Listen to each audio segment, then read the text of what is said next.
En février 1945, le général Eisenhower avait installé son quartier général dans ce lycée de briques rouges. À l'extérieur, aujourd'hui, rien n'a vraiment changé. Le bâtiment abrite d'ailleurs toujours un lycée. Mais à la fin de la guerre, évidemment, l'atmosphère était très différente. Il faut imaginer, il y avait des soldats partout. Dans la rue, des cohortes de prisonniers allemands qui défilent sous bonne escorte.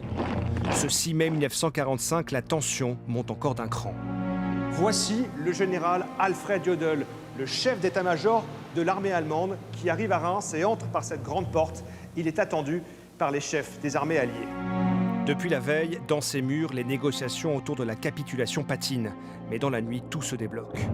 La signature doit se dérouler dans la salle des cartes, la War Room, le saint des saints des armées alliées, là où se conduit la guerre sur le front ouest. Cette salle, la voici, conservée en l'état, recouverte du sol au plafond par des cartes d'état-major. Très rapidement, on prépare la grande table de conférence.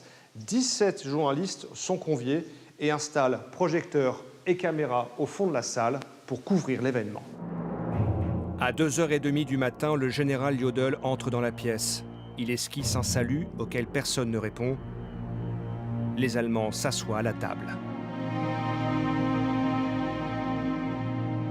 Le général Jodl se place ici, au centre. À sa droite, son aide de camp, et à sa gauche, l'amiral von Friedenburg, le chef de la marine allemande, qui a conduit l'essentiel des négociations. En face, de l'autre côté de la table, 8 hauts gradés alliés. 3 d'entre eux vont contresigner le texte de la capitulation. D'abord, le général Bedell Smith, qui est le chef d'état-major américain et le bras droit d'Eisenhower. Ensuite, il y a le général Sousloparov, qui représente ici les soviétiques. Et puis, il y a les Français qui signent avec le général Sevez. Autour de la table, la tension est palpable. Après quelques minutes de signature, de brefs regards échangés et de messes basses, le général Jodl se lève. Il prononce un bref discours dans lequel il demande que le peuple allemand soit traité avec générosité. Il salue de la tête, quitte la pièce.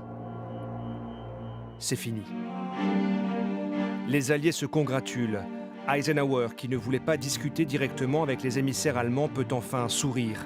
Il fait le V de la victoire avec les stylos utilisés pour la signature. Nous sommes le 7 mai au matin.